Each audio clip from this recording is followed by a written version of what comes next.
سامعین ذی وقار، گزشتہ جمعے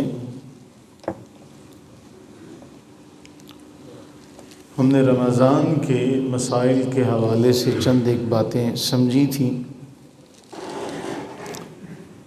اللہ تعالیٰ جل وعلا نے قرآن کریم میں بہت واضح طور پر یہ ارشاد فرمایا جس سے ہمیں روزے کا مطلوب اور مقصود سمجھ میں آ جاتا ہے۔ دیکھیں،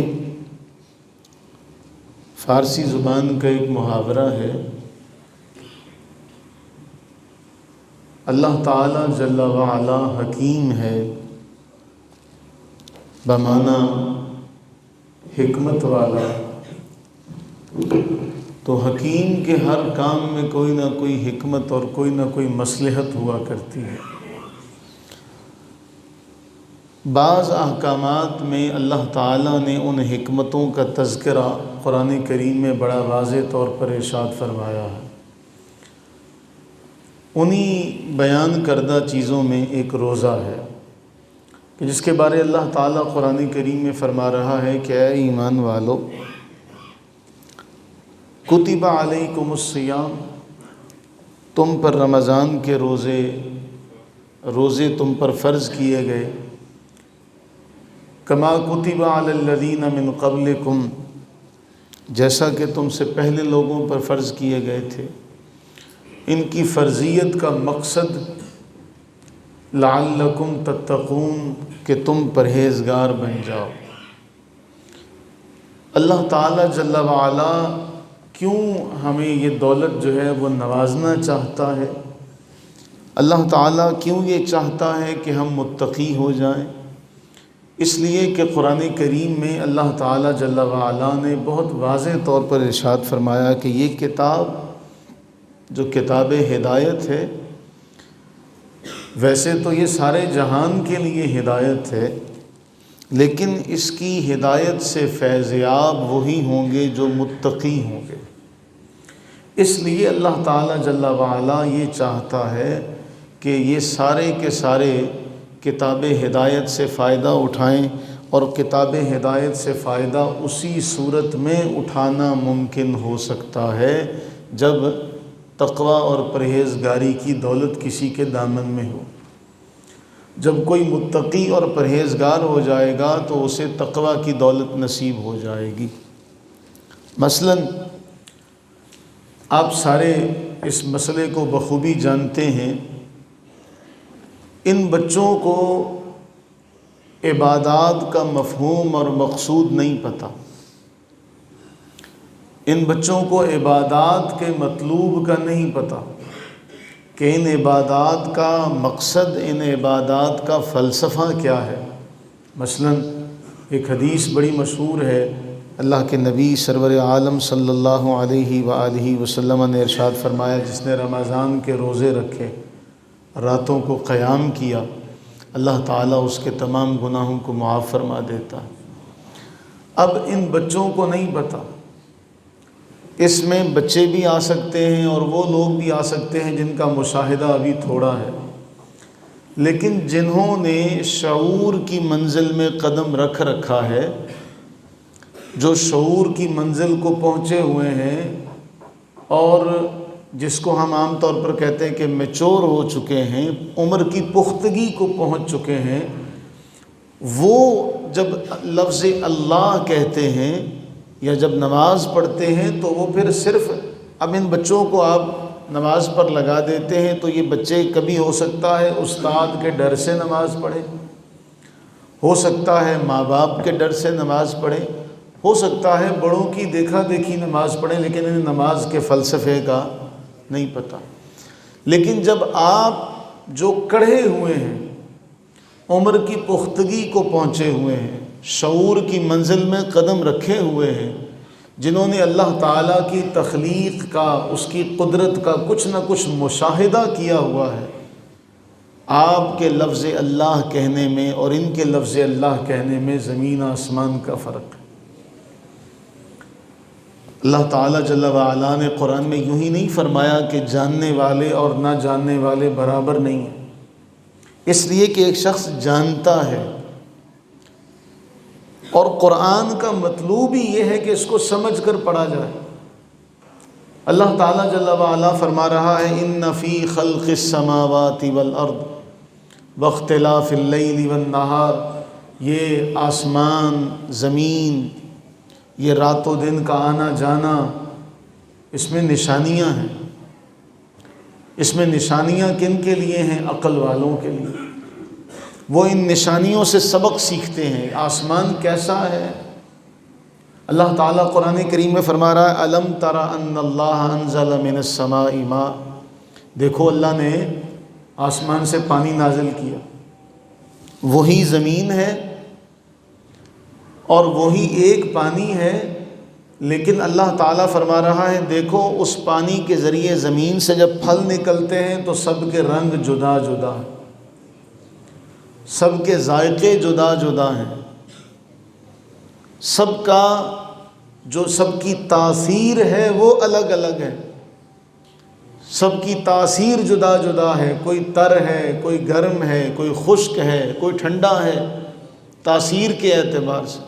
اسی زمین سے گنا اگ رہا ہے، اسی زمین سے کھجور اگ رہی ہے، اسی زمین سے آم اگ رہا ہے، لیکن گنا بھی میٹھا، آم بھی میٹھا، کھجور بھی میٹھی، لیکن ان سب کی مٹھاس میں آپ دیکھیں کہ کتنا الگ الگ فرق ہے۔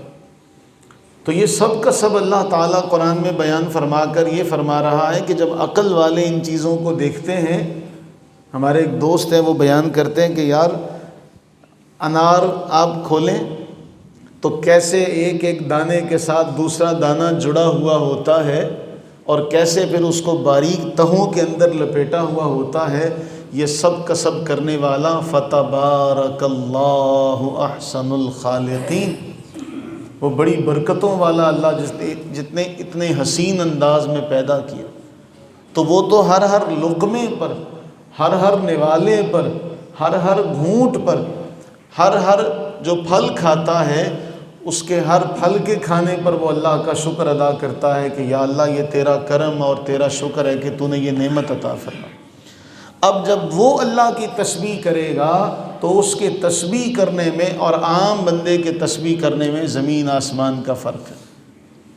اس لیے اللہ تعالیٰ جل وعلا یہ چاہتا ہے کہ اے ایمان والو تم متقی اور پرہیزگار بن جاؤ، تمہیں روزے کا لطف بھی آئے گا، تم متقی اور پرہیزگار بنو تمہیں نماز کا لطف بھی آئے گا، تم متقی اور پرہیزگار بنو تمہیں قرآن پڑھنے کا لطف بھی آئے گا، بلکہ تمہارا دل مزید کرے گا کہ اور زیادہ قرآن پڑھوں، اور زیادہ نمازیں پڑھوں، اور زیادہ روزے رکھوں۔ میں اپنے استاذ گرامی کا ایک جملہ آپ کی اگر نقل کروں، خود کا اپنا بھی، زندگی میں ایک وقت ایسا آتا ہے،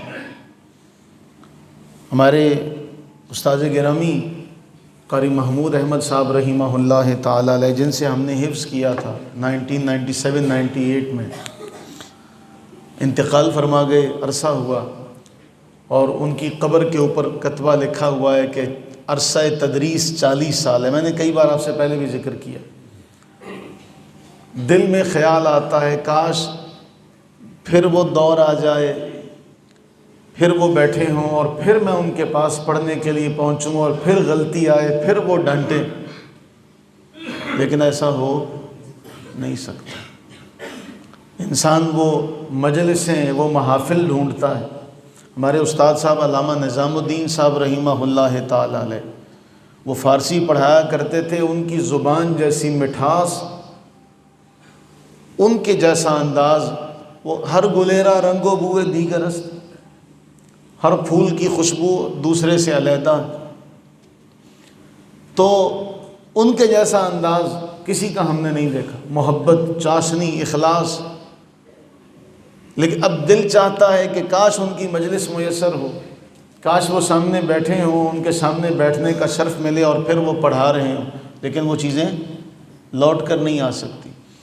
اللہ تعالیٰ جل وعلا نے آپ کو عمر دی ہے، اللہ نے آپ کو صحت دی ہے، اللہ نے آپ کو شعور دیا ہے، جو وقت گزر گیا وہ واپس اسی لیے شیخ سعدی نے کہا تھا 40 سال عمر عزیزت گزشت، مزاج تو از حال طفلی نگشت۔ 40 سال تیری عمر گزر گئی، تیرا حال اب بھی بچوں والا۔ قرآن فرما رہا ہے کہ روزے کا مقصد ہے، نماز کا مقصد ہے، تلاوت قرآن کا مقصد ہے، بلکہ تمہاری پیدائش کا ایک مقصد ہے۔ اور جب بندہ وہ مقصد جان لیتا ہے تو پھر اس کا جی چاہتا ہے، جیسے میں نے مثال دی نا، اس کا جی چاہتا ہے کہ میں اور کروں۔ جب آپ کا ذوق بڑھ جائے گا تو پھر آپ کے سجدے خود بخود لمبے ہو جائیں گے۔ جب آپ کا ذوق بڑھ جائے گا تو پھر آپ کو روزے کی بھوک نہیں لگے گی۔ جب آپ کا ذوق بڑھے گا تو آپ کو قیام کی تکلیف نہیں ہوگی۔ اللہ کے نبی سرور عالم صلی اللہ علیہ وآلہ وسلم نے ارشاد فرمایا، جامع ترمذی کی حدیث ہم نے کئی بار پڑھی ہوئی ہے، کہ 2 کتابیں آپ کے پاس آئیں، فرمایا اس میں جنتیوں کے ان کے آباء و اجداد کے نام ہیں، اور اللہ تعالیٰ نے کتاب مکمل کر دی ہے، کوئی نام کی کمی بیشی نہیں ہو سکتی۔ اس میں دوزخیوں کے ان کے باپ دادا کے نام ہیں، اللہ نے آخر میں ٹوٹل کر دیا، کوئی کمی بیشی نہیں ہو سکتی۔ ان کتابوں میں ہمارا بھی نام تھا۔ آپ نے جب یہ فرمایا تو صحابہ کرام علیہم رضوان نے عرض کی، یا رسول اللہ صلی اللہ علیہ وسلم، جب یہ سارا لکھا ہی ہوا ہے، جب اللہ نے سب کا سب لکھ ہی دیا ہے، تو پھر ہم عمل کیوں کریں؟ پھر ہمیں عمل کی کیا ضرورت ہے؟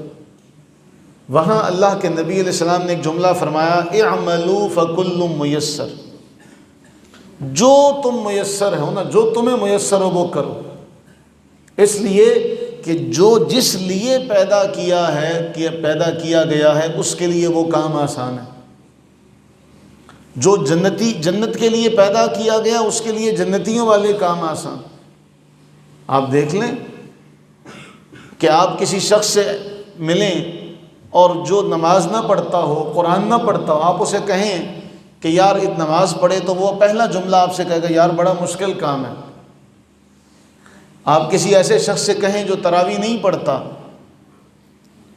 تو وہ کہے گا یار بڑا مشکل کام ہے۔ اس کا معنی کیا ہوا؟ سوچئے ذرا، اس ایک جملے پر غور کیجئے۔ جنتیوں کے لیے جنتیوں والے کام، جنتیوں کے لیے جنتیوں والے کام آسان۔ دوبارہ، جنتیوں کے لیے جنتیوں والے کام، یعنی جو اہل جنت ہیں ان کے لیے اہل جنت والے کام آسان۔ روزہ رکھنا کس کا کام ہے؟ اہل جنت کا، جنتیوں کا، جنتیوں کے لیے آسان۔ نماز پڑھنا اہل جنت کا کام ہے، اہل جنت کے لیے نماز میں پھر آپ جتنی نمازیں ہیں ان کو بھی شمار کر لیں۔ تراویح کن کا؟ جنتیوں کا، جنتیوں کے لیے جنتیوں والے کام آسان۔ تو جس کو یہ مشکل لگے،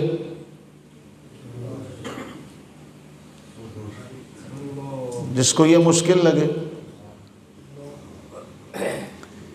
تو رسول اللہ صلی اللہ علیہ وآلہ وسلم نے تو کسوٹی، معیار اور پیمانہ بالکل واضح کر کے ہمیں دے دیا کہ اللہ چاہتا ہے متقی بنو، بغیر تقوی کے قرآن سے ہدایت نہیں مل سکتی۔ تقوی والے ہو جاؤ گے تو قرآن سے صحیح طور پر فیضیاب ہو جاؤ گے۔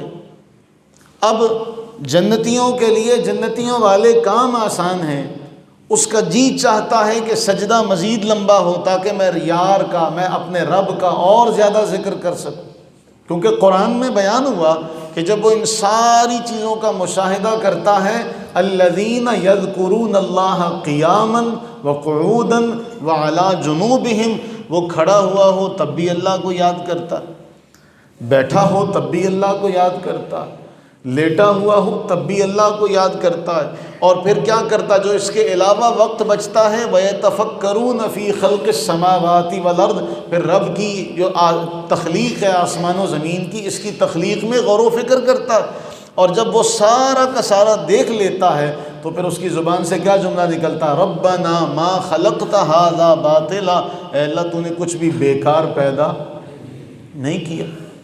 تو آپ کو مجھے اللہ نے اپنی بندگی کے لیے پیدا کیا، اپنی عبادت کے لیے پیدا کیا، اگر ہم سے وہ کام نہ ہو تو پھر ہم اپنے اوپر غور کریں کہ ہم اس کے کیسے بندے ہیں کہ ہم سے اس کی بندگی نہیں ہو رہی جس کے لیے اس نے ہمیں پیدا کیا۔ اور آپ اندازہ لگائیے، آپ میں سے جو کام کرتے ہیں، کاروبار کرتے ہیں، رزق کمانے کے لیے نکلتے ہیں، آپ سارے جانتے ہیں کہ ہم اگر مطلوبہ جو ڈیمانڈ ہے اس کو پورا نہ کریں تو ہمیں کوئی بھی آگے سے رقم نہیں دے گا۔ آپ کا کوئی بھی عہدہ ہے، آپ کسی بھی منصب پر ہیں، اگر اس منصب کے جو تقاضے ہیں ان تقاضوں کو پورا نہیں کریں گے تو آپ کو آگے سے وہ معاملہ نہیں ملے گا۔ لیکن اللہ تعالیٰ جل وعلا نے قرآن میں فرمایا کہ تمہیں اپنی بندگی کے لیے پیدا کیا اور آپ اس کی بندگی میں کمی کریں، لیکن اس کی طرف سے رزق میں، عنایات میں، بخشش میں، لطف و کرم میں کوئی کمی نہیں ہے۔ اسی لیے شیخ شرازی کا وہ جملہ کتنا حسین جملہ ہے، باز آ ہر آنچ ہستی باز آ، گبرو کافرو گر بت پرستی باز آ، این بارگاہ نومیدی نیست، صد بار گر توبہ شکستی باز آ۔ وہ کہتے ہیں لوٹا تو کافر ہے، بت پرست ہے، مجوسی ہے، کچھ بھی ہے، لوٹا۔ یہ بارگاہ نا امیدی والی بارگاہ نہیں، تو 100 بار بھی توبہ کر کے توڑ چکا ہے، تب بھی لوٹا، تب بھی یہاں تیرا استقبال ہی کیا جائے گا۔ یہاں تو بارگاہ میں آنے والے کا اعزاز اور تکریم یہ ہے کہ 99 کا قتل کیا ہوا ہو، اللہ تعالیٰ فرشتے کو بھیج دیتا ہے کہ اس کے جنت میں جانے کا سبب بن جائے، اور اس سے بھی بات نہ بنی تو اللہ زمین کو فرماتا ہے کہ تو سکڑ جا،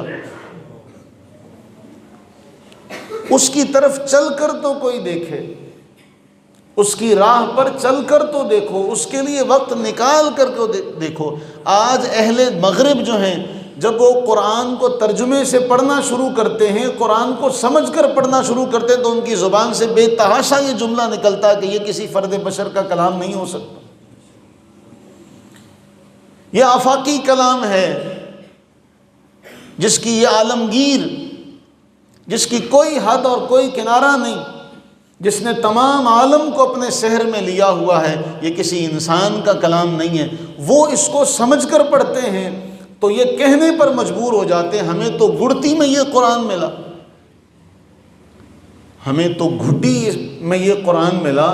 لیکن ہمارے ہاں آپ کسی سے پوچھیں کہ دعائے قنوت سنا دو ترجمے کے ساتھ، تو آپ کو پتہ چل جائے گا کہ ہم جو موروثی دعوے دار ہیں، ہمیں قرآن سے کتنا لگاؤ ہے۔ کبھی ہم نے ان صورتوں کو ترجمے اور تشریح اور تفسیر کے ساتھ پڑھنے کی زحمت گوارا نہیں کی جن کے بارے اللہ کے نبی علیہ السلام نے فرمایا مجھے ان صورتوں نے بوڑھا کر دیا۔ ہمیں ہمارا کوئی محبوب یہ جملہ کہے یار فلاں جگہ کے سفر نے مجھے تھکا دیا، ہمارے دل میں ایک خواہش تو پیدا ہوگی یار اس جگہ جا کر تو دیکھیں آخر وہاں پر کیا چیز تھی جس سے یہ میرا محبوب مجھے کہہ رہا ہے۔ محبوب سے مراد میں استاذ، آپ کا کوئی بھی بڑا رشتہ ہے آپ کا اس سے، تو آپ اس جگہ پر ضرور جائیں گے۔ عزیزو، ہم تو جن محبتوں کے دعوے دار ہیں، ہم ان محبتوں میں کھانا پینا لباس ایسا اپنا لیتے ہیں جو ہمارے یار کو پسند ہو، جو ہمارے محبوب کو پسند ہو، لیکن اس سے ایک بڑی ہستی ہے جس سے ہمیں محبت کرنے کا حکم دیا گیا، جس کی اتباع کا ہمیں حکم دیا گیا، لیکن ہمیں اس کا نہیں پتہ، نہ ہم اس کے راستے پر چلنا چاہتے ہیں، نہ اس کی محبت کا حق صحیح طور پہ ادا کرنا چاہتے ہیں۔ وہ عربی زبان کا ایک شعر ہے، لو کان حبک صادقا لاطعته ان المحب لمن يحب مطیع، کہ یہ کیسی محبت ہے، ھذا محال قیاس فی البدیع، یہ تو بات سمجھ میں نہیں آتی کہ تو محبوب ہے، تو کہتا ہے میں محبت کرتا ہوں، میں محبت کرتا ہوں، میں محب ہوں۔ کہتے نہیں، محبوب اور محب کا تو اندازہ یہاں سے ہوتا ہے کہ سارا کچھ محبوب کے جیسا ہوا۔ اگر اپنی محبت میں سچے ہوتے تو تم محبوب کے تابع ہوتے، محبوب کے تابع دار ہوتے، اطاعت گزار ہوتے، فرمان بردار ہوتے، لیکن ایسا نہیں ملتا۔ اللہ کے نبی سرور عالم صلی اللہ علیہ وآلہ وسلم کی ذات اقدس، ذات والا صفات، جن کے بارے ہم نے آپ نے ایک عام علم رکھنے والا بھی جانتا ہے کہ محبوب کریم سرور عالم صلی اللہ علیہ وآلہ وسلم کے بارے اللہ نے فرمایا ہم آپ کو مقام محمود پر فائز کریں گے۔ قرآن اس بات کا گواہ ہے، ہر عام علم رکھنے والا بھی جانتا ہے۔ اور اس مقام کی کیا شان اور کیا رفعت ہے کہ رسول اللہ صلی اللہ علیہ وسلم جب اللہ کے حضور سجدے میں سر رکھیں گے تو رب تعالیٰ یہ فرمان جاری کرے گا، سل اے حبیب اپنا سر اقدس اٹھائیے، مانگیے کیا مانگتے ہیں، جو مانگیں گے آپ کو دیا جائے۔ محبوب کریم علیہ السلام کے بارے اللہ قرآن میں فرمایا وَلَسَوْفَ يُعْطِيكَ رَبُّكَ فَتَرْضَىٰ، ہم آپ کو اتنا دیں گے، اتنا دیں گے، اتنا دیں گے کہ اے محبوب آپ راضی ہو جائیں گے۔ اور محبوب نے پھر کیا فرمایا، جب تک میرا ایک بھی امتی جہنم میں رہے گا میں تب تک راضی نہیں ہوں گا، میں اس ایک کو بھی جہنم سے نکال کر جنت میں نہ پہنچا دوں تب تک میں راضی نہیں ہوں گا۔ وہ مقام، وہ رفعت، وہ شان، لیکن دوسری طرف عبودیت کا، عابد ہونے کا، ساجد ہونے کا مقام یہ ہے کہ کھڑے کھڑے رات گزر جاتی ہے اور پائے مبارکہ میں ورم آ جاتا ہے، سوج جاتا ہے۔ احادیث اٹھا کر دیکھیے، صحابی کہتے ہیں کہ میں جب گزرا اللہ کے نبی علیہ السلام، رات کا وقت ہے، نماز پڑھ رہے ہیں اور آپ کے سینہ اقدس سے ایسے آواز آ رہی جیسے ہنڈیا کے اچھلنے کی آواز آتی ہے، ایسے جوش مار رہا تھا اور آپ ایسے رو رہے تھے۔ اس قدر شان و رفتوں کا مالک ہو، لیکن جب بطور عبادات اس کی ادائیگی میں آپ دیکھیں ان کا رونا، ان کی عاجزی، ان کی انکساری، ان کا تذلل، اس کی آپ کو کوئی مثال نہیں ملے گی۔ وہ جنہوں نے لوگوں کو جنت میں بھیجنا ہے ان کی عبادات میں خشوع اور خضوع کا عالم یہ ہے، ہماری تو کوئی اوقات ہی نہیں، ہماری تو کوئی اوقات نہیں۔ آج آپ کسی سے پوچھیں وہ کہتا ہے یار میرے پاس وقت نہیں ہے، میرے پاس وقت نہیں ہے۔ ہمارے پاس تعجب ہے، حیرت ہے، افسوس ہے، دین سیکھنے کا وقت نہیں ہے۔ اور آج بھی میں نے صبح یہ بات کی درس میں کہ ہم دیکھیں دینی اعتبار سے کہ ہم لوگ کس قدر پستی کا، کس قدر زوال کا ہم لوگ شکار ہیں، کہ آپ کسی عام آدمی سے پوچھیں کہ بھئی 10 صورتیں تجھے یاد ہیں قرآن کریم کی، 10 صورتیں تجھے یاد ہیں جو تو نماز میں پڑھ سکے، وہ 10 صورتیں تجھے ترجمے کے ساتھ یاد ہیں کہ تو اللہ تعالیٰ سے کلام کر رہا ہے، تجھے پتہ تو ہونا چاہیے کہ کیا کلام کر رہا ہے۔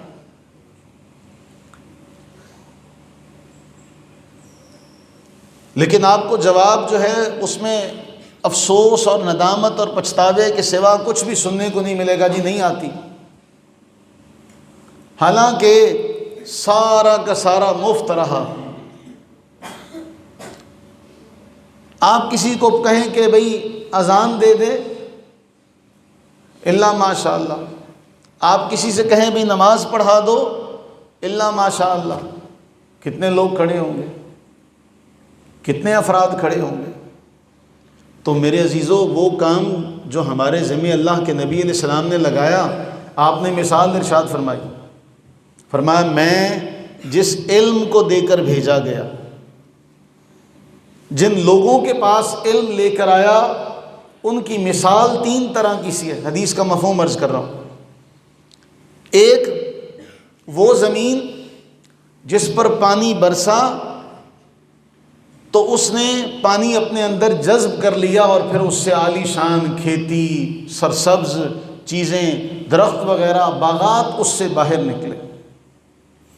دوسری زمین، اس نے وہ پانی اپنے اندر ذخیرہ کر لیا، جذب نہیں کیا، ذخیرہ کر لیا، اس سے انسان بھی پانی پیتے ہیں، جانور بھی پانی پیتے ہیں، گویا وہ زمین بھی لوگوں کے لیے فائدے کا، نفع کا باعث بنی، لوگ خود بھی پانی پیتے ہیں، لوگوں کے جانور بھی پیتے ہیں۔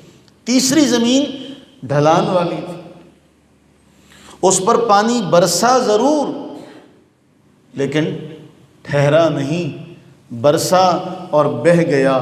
فرمایا ایسی ہی مثال ہے، کچھ لوگ دین سیکھتے ہیں، سنتے ہیں، جو قرآن ہے اس کو سنتے ہیں، اس کو سمجھتے ہیں، پھر اس کو لوگوں کے لیے بیان کرتے ہیں۔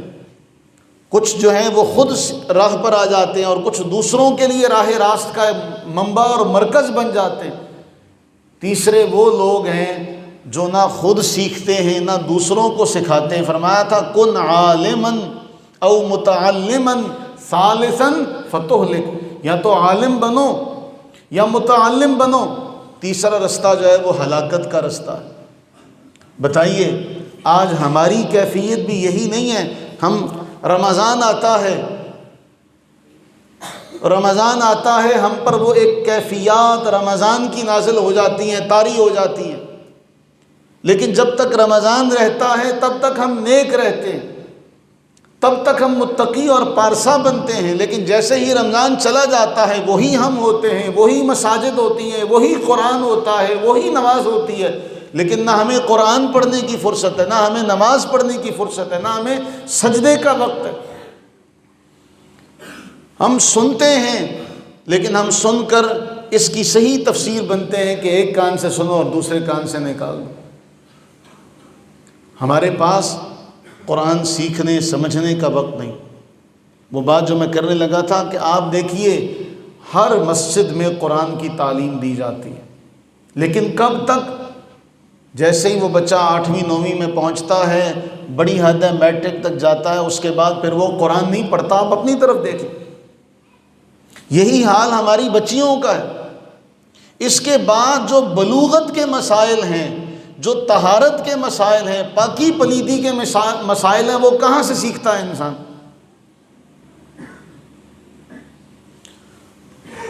اس کے بعد سارے مسائل آتے ہیں نا، بولیے، بلوغت کے مسائل اس کے بعد آتے ہیں نا۔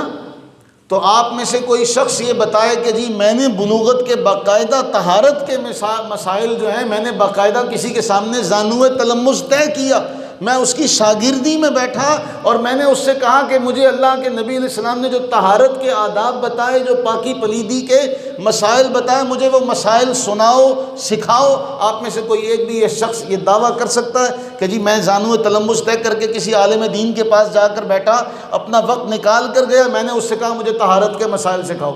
ایک بھی کھڑا ہو کے یہ دعویٰ کرے؟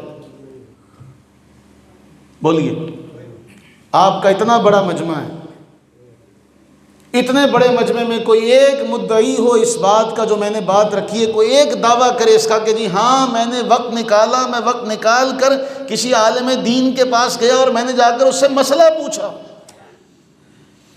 کل استاد صاحب تشریف لائے تھے، عبداللہ چشتی صاحب دامت برکاتہم العالیہ، 71 سال انہوں نے فرمایا میری عمر ہے، اور 71 سال میں 35 سال کا عرصہ مجھے فتاویٰ لکھتے لکھتے گزر گیا۔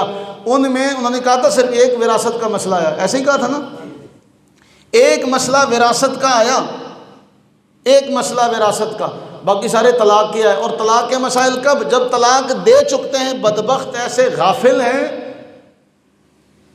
ایسے احمق ہیں، وہ جب دے دیتے تو پھر مولوی یاد آتا ہے۔ میرے عزیزو، وہ دین جو بڑی شان سے نکلا تھا وطن سے، پردیس میں وہ آج غریب الغربا ہے۔ آج اس دین کا ہم نے یہ حال کر دیا کہ آپ کو مسائل کا نہیں پتہ۔ آپ میں سے کوئی 4-5 آدمی کھڑے ہوں جو یہ دعویٰ کریں کہ ہمیں سبحان ربی الاعلیٰ کے علاوہ کوئی دوسری دعا بھی آتی ہے، ہمیں سبحان ربی العظیم کے علاوہ کوئی دوسری دعا بھی آتی ہے؟ کوئی ایک بھی یہ دعویٰ نہیں کر سکتا، کوئی ایک بھی یہ دعویٰ نہیں کر سکتا کہ جی ہمیں اس کے علاوہ بھی دوسری دعا آتی ہے۔ وہ آپ نے بچپن میں قرآن پڑھا جب آپ کی سوچنے سمجھنے کی عمر نہیں تھی، آپ بچے تھے، آپ نے وہ پڑھا، پڑھ کے آپ نکل گئے۔ جب آپ نے شعور کی منزل میں قدم رکھا تب اس کے بعد سے لے کے آپ بڑھاپے تک کسی کے سامنے آپ نے زانوِ تلمس طے نہیں کیا، آپ نے کسی کے پاس جا کر دین سیکھنے کا اس کے لیے وقت نہیں نکالا۔ یہی حال ہماری بیٹیوں کا ہے۔ اب یہ بات بھی ہمارے لیے چھوٹی سی بات نہیں کہ 35 سالوں میں ایک مسئلہ وراثت کا آیا ہو۔ اس کا مطلب یہ ہے کہ معاشرے میں لوگوں کو مسائل کا علم ہے، یہ مانا لیا جائے، اس کا قطعاً نہیں لیا جا سکتا، اس لیے کہ یہاں تو مسائل کا علم ہی نہیں ہے۔ یہاں وراثت کے حوالے سے جس کو اللہ نے فرمایا اللہ تمہیں حکم دیتا ہے، یہاں تو سب سے پہلے ماں باپ اپنی بیٹیوں کا حق کھاتے ہیں کہ جب وہ کہتے ہیں کہ جی بیٹے کو دودھ پورا پلاؤ، بیٹی کی خیر ہے، اس نے کون سا باہر نکل کے کام کاج پہ جانا ہے کہ نہیں ہے؟ سب سے پہلا حق ماں باپ کھاتے ہیں، اس کے بعد پھر معاشرے کے لوگ پھر ان بیٹیوں کا حق کھاتے ہیں۔ تو میرے عزیزو، اللہ تعالیٰ فرما رہا ہے کہ تم پر رمضان کے روزے اس لیے فرض کیے گئے تاکہ تم متقی اور پرہیزگار بن جاؤ۔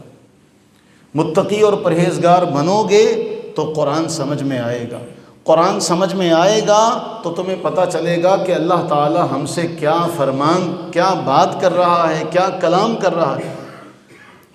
میں ایک بات کہہ کے آپ کی توجہ اس طرف مبذول کروانا چاہتا ہوں۔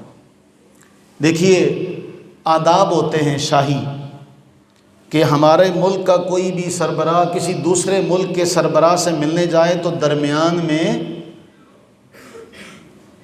ٹرانسلیٹر بٹھائے جاتے ہیں، جو بات ان کی بات کا ترجمہ کرتے ہیں۔ جانتے ہیں نا سارے ایسے کہ نہیں؟ اچھا، وہ درمیان میں ٹرانسلیٹر کیوں بٹھائے جاتے ہیں؟ بات سمجھ میں آ سکے، بات پہ غور کیجئے گا۔ وہ ٹرانسلیٹر کیوں بٹھائے جا رہے ہیں؟ تاکہ بات سمجھ میں آ سکے۔ بھئی ہم یہاں سفر کر کے آئے ہیں، ان کے ساتھ ہم نے تجارت کرنی ہے، معاہدے کرنے، ہمیں پتہ تو چلے گی ہمارے بارے میں کیا کہہ رہا ہے۔ آپ نے بھی ٹرانسلیٹر بٹھایا، انہوں نے بھی ٹرانسلیٹر بٹھایا۔ اب اگر آپ کو اللہ تعالیٰ عہدہ عطا کرے اور آپ کسی کے پاس چلے جائیں اور آپ کو پتہ ہی نہ ہو کہ وہ کیا کہہ رہا ہے، تو یہ سفارتی آداب کے منافی ہوگا کہ سفارتی آداب کے مطابق ہوگا؟ کیوں؟ آپ نے ٹرانسلیٹر ساتھ نہیں لیا۔ یہ تو دنیا کی مثال ہے، ہم سب کے ذہنوں میں بھی آ گئی، ہمیں سمجھ میں بھی آ گئی، لیکن ہم اللہ کا کلام پڑھ رہے ہوں، رب کا فرمان پڑھ رہے ہوں، اور اس میں رب تعالیٰ جنت کا تذکرہ کر رہا ہو، جہنم کی وعید سنا رہا ہو، عذاب کا تذکرہ کر رہا ہو، اپنی نعمتوں کا تذکرہ کر رہا ہو، اور آپ کو سمجھ بھی نہ آ رہی ہو، بولیے پھر آپ نے آداب بارگاہ خداوندی جو ہیں اس کو بجا لایا؟ آپ نے قرآن کے آداب کو بجا لایا؟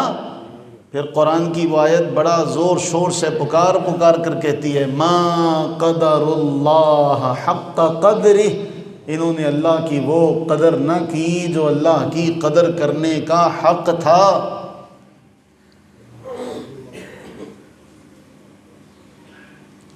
ہمارا تو ابھی بڑا سفر پڑا ہے، دعا کریں اللہ تعالی ہمیں توفیق عطا فرما دے۔ ابھی مسند احمد کی ہم نے کوئی 8,000 کے قریب احادیث پڑھی ہیں، 23,000 کے قریب احادیث ہیں،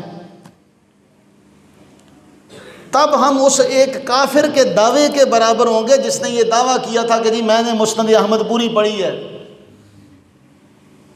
جس کے بارے میں انڈیا کے ہمارے ایک بزرگ نے لکھا تھا کہ اس دعوے میں کوئی مسلمان اس کی ہمسری نہیں کر سکتا۔ ابھی تو ہمارا بڑا سفر ہے، اس سے پہلے اگر ہم اللہ کے پاس پہنچ گئے تو وہ دعوے میں ہم سے آگے ہے، اور ہمیں فکر ہے اس بات کی کہ یا اللہ ایسا نہ ہو کہ ہم تیرے محبوب کریم علیہ السلام کے فرامین پڑھے بغیر، پورے پڑھے بغیر، سمجھے بغیر کہیں ہماری زندگی ختم ہو گئی تو ہمارا کیا بنے گا۔ اگر آپ نے اپنی زندگی میں قرآن نہ سمجھا، باقی سارے آپ سارے ماشاءاللہ باصلاحیت ہیں، علم والے ہیں، فضل والے ہیں، فہم کی دولت آپ کے پاس ہے، نہیں یقین آتا تو آپ کے پاس موبائل ہے، آپ کو چلانا آتا ہے، آپ کو ہر چیز کا علم ہے، آپ سے مسئلہ پوچھا جائے، آپ سے مشورہ مانگا جائے، آپ دنیا ساز ہیں، دنیا کے ان سارے معاملات کا علم رکھتے ہیں، بس تھوڑی سی توجہ قرآن کی طرف کرنے کی ضرورت ہے۔ آپ کو اللہ نے بڑا نوازا ہے، بڑی نعمتوں سے نوازا ہے، آپ کے پاس بڑی عقل ہے، عقل سلیم ہے آپ کے پاس، آپ اس عقل کے بلبوتے پر دنیا میں بڑے بڑے کام کرتے ہیں، بس تھوڑا سا آپ کی توجہ چکی ہوئی ہے، آپ کی توجہ کی ضرورت ہے، آپ تھوڑا سا قرآن کی طرف توجہ کریں، تھوڑا سا مصطفیٰ کریم علیہ السلام کے فرمان کی طرف توجہ کی ضرورت ہے۔ وہ آپ نے توجہ تھوڑی سی کر لی، آپ کا کام بس وہ تھوڑی سی توجہ ہے، باقی رب نے خود کر دینا، باقی اللہ تعالیٰ جل وعلا نے کر دینا۔ اس کی رحمتیں، وہ اگر 99 کے قاتل کے بخشش کا معاملہ ایسے کروا سکتا ہے کہ زمین کو کہے کہ تو سکڑ جا، تو میں اور آپ تو پھر اس کے محبوب کریم علیہ السلام کے امتی، اگر آپ یہ کوشش کریں گے تو وہ کیوں نہیں آپ کے سینے کو کشادہ کرے گا، کیوں نہیں آپ کے لیے راہیں آسان کرے گا۔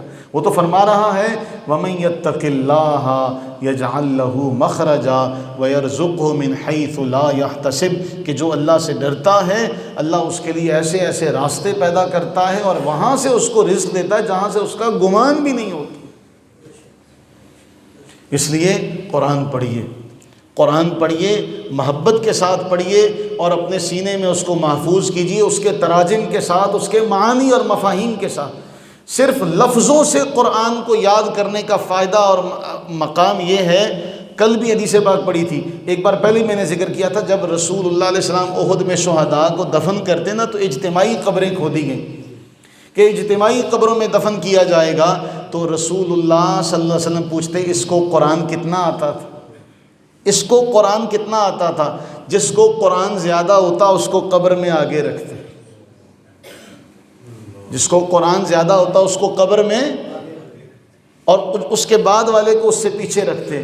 گویا مصطفیٰ کریم علیہ السلام کے اس عمل نے بتایا کہ لوگوں دیکھو جس کے سینے میں قرآن ہے اس کو میں نے آگے رکھا، اور جس کو اللہ کے نبی علیہ السلام نے آگے کیا ہے کل میدان محشر میں بھی آگے ہو۔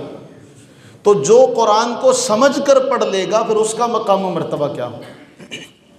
اس لیے اللہ سے دعا فرمائیں، اللہ تعالیٰ جس نے ہم پر اتنی رحمتیں کی ہیں، اللہ تعالیٰ ہمیں ہماری توجہ اس طرف فرما دے۔ یقین کیجئے بہت آسان ہے، آپ بچے انگریزی زبان کے مضامین پڑھتے ہیں، آپ انگلش کے مشکل مضامین پڑھتے ہیں، آپ ریاضی کے مشکل سے مشکل مسائل حل کرتے ہیں، آپ بہت کچھ کر سکتے ہیں، تھوڑی سی توجہ کی ضرورت ہے، تھوڑی سی اس طرف توجہ کریں، اللہ تعالیٰ آپ کے لیے راہیں کشادہ کر دے گا۔ بس آپ نے امت کا درد اپنے اندر رکھنا ہے کہ بس میں نے ہی کرنا ہے، یہ نہ کوئی سوچے کہ جی کرنے والے بہت ہیں۔ آپ میں سے ہر آدمی یہ درد پیدا کرے اپنے اندر کہ جی یہ کام میں نے کرنا ہے، میں نے ہی کرنا ہے۔ بس جب آپ نے یہ سوچ لیا کہ یہ کام میں نے ہی کرنا ہے تو پھر دیکھیے گا اللہ تعالیٰ کی رحمتیں، اس کی نوازشیں، اس کا لطف و کرم دیکھیے گا کیسے آپ کے اوپر چھم چھم برستا ہے۔ اللہ تعالیٰ ہم سب پر اپنی رحمتیں نازل فرمائے اور ہمارے سینے کو کشادگی عطا فرمائے اور ہمارے لیے ان تمام کاموں کو آسان فرمائے۔ ہم وہ دعا جو اللہ کے ایک نبی کی دعا قرآن میں ہے، سیدنا موسیٰ علیہ السلام کی، رب اشرح لی صدری ویسر لی امری واحلل عقدۃ من لسانی یفقہوا قولی، ہم اس دعا کا واسطہ دے کے عرض کرتے ہیں یا الہ العالمین ہم سب کے سینوں کو کشادگی عطا فرما، ہم سب کے کاموں کو آسان فرما، ہم سب کی زبان کی گرہوں کو کھول دے تاکہ ہم اس قرآن کو صحیح سمجھ سکیں، اس قرآن کو صحیح پڑھ سکیں، تیرے محبوب کریم علیہ السلام کے فرمان کو صحیح طور پر پڑھ سکیں اور اپنی زندگی میں وہ رنگ محمدی لا سکیں جس کا اللہ نے قرآن میں فرمایا صبغۃ اللہ ومن احسن من اللہ صبغہ، اللہ کا رنگ، اللہ کے رنگ سے کس کا رنگ اچھا ہے۔ تو اللہ تعالیٰ جب ہم یہ محنت کریں گے تو پھر اللہ تعالیٰ ہمیں اس رنگ میں رنگ دے گا اور ہماری محنتوں کا صلہ ہمیں مل جائے گا۔